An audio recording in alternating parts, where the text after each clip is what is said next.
में कदी कजरवा नहीं लागी नजरवा।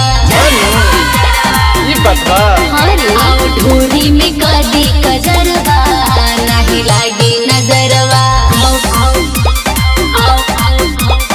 माही रे डोर बोरी लागेला बहारा तो सही भटैनी के रहेला बहारा। पगल जादू टोना न करी असरवा नहीं लागी नजरवा। आओ ढोरी में कदी कजरवा नहीं लागी नजरवा।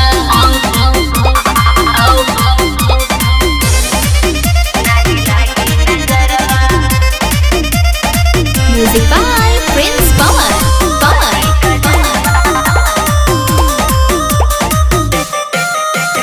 दैनी से डरे की नइखे जरूरत अब की दशहरा के निक बा मुहूर्त। बहुत जोरा जानली सरे माई सही में सिख करेली समंदर हो जा गुनी बिना देवेले जंतर।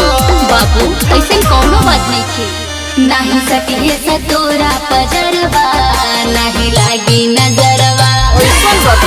हाँ बेटा आओ ढोरी में कदी कजरवा नहीं लागी नजरवा।